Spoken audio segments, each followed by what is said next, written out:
Assalamualaikum warahmatullahi wabarakatuh.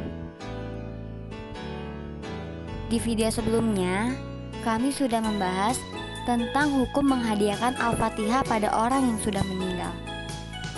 Dan selanjutnya, kami akan membahas tentang penimbangan pendapatnya. Seperti yang disampaikan Al-Qarafi, bahwa kajian masalah ini termasuk pembahasan masalah ghaib.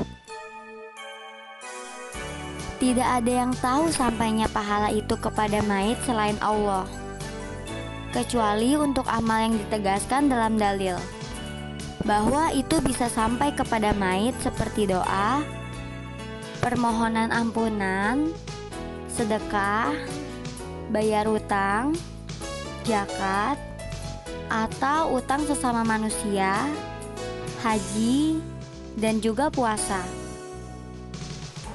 Sementara bacaan Al-Quran tidak ada dalil tegas tentang itu. Ulama yang membolehkan mengirimkan pahala bacaan Al-Quran kepada mayit mengkiaskan atau analogi bacaan Al-Quran dengan puasa dan haji, sehingga kita berharap pahala itu sampai, sebagaimana pahala puasa bisa sampai. Sementara ulama yang melarang beralasan itu gaib dan tidak adil. Jika itu bisa sampai, tentu Nabi Muhammad SAW dan para sahabat akan sibuk mengirim pahala bacaan Al-Quran untuk keluarganya yang telah meninggal dunia. Beberapa keluarga tercinta Nabi Muhammad SAW seperti Khadijah, Hamzah, Zainab binti Khuzaimah atau istri beliau, semua putra beliau, Qasim, Ibrahim, Ruqayyah, Umi Kulsum, dan Zainab. Mereka meninggal sebelum wafatnya Rasulullah SAW.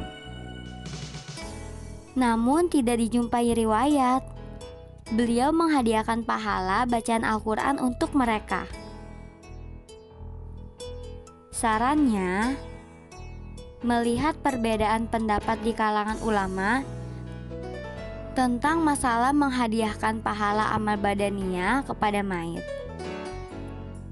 kita bisa menegaskan bahwa masalah ini termasuk masalah ikhtilaf ihtijahiyah fikiyah dan bukan masalah akidah manhajiyah atau prinsip beragama. Sehingga berlaku kaidah, siapa yang ijtihadnya benar maka dia mendapatkan 2 pahala, dan siapa yang ijtihadnya salah mendapat 1 pahala. Dari Amr bin Al-Ash radhiyallahu anhu bahwasannya Rasulullah SAW bersabda, apabila seorang hakim menghukumi satu perkara lalu berijtihad dan benar, baginya 2 pahala.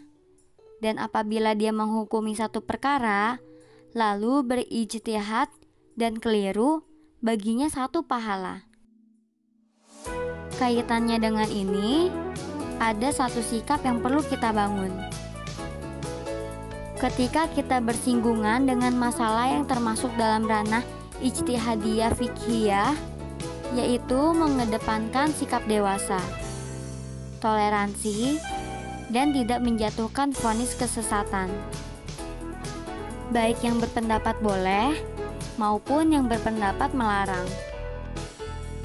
Masing-masing boleh menyampaikan pendapatnya berdasarkan alasan dan dalil yang mendukungnya, sekaligus mengkritik pendapat yang tidak sesuai dengannya. Sampai batas ini dibolehkan. Dan perlu dibedakan antara mengkritik dengan menilai sesat orang yang lain berpendapat. Dalam masalah ijtihadiyah, mengkritik atau mengkritisi pendapat orang yang lain yang beda selama dalam koridor ilmiah diperbolehkan. Kita bisa lihat bagaimana ulama yang menyampaikan pendapatnya. Beliau sekaligus mengkritik pendapat lain. namun tidak sampai menyesatkan tokoh yang berpendapatnya yang berbeda dengannya. Terkadang orang yang kurang dewasa tidak siap dikritik, menganggap bahwa kritik pendapatnya sama dengan menilai sesat dirinya, dan ini tidak benar.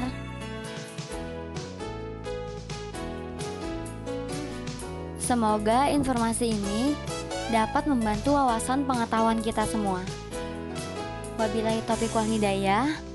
Wassalamualaikum warahmatullahi wabarakatuh.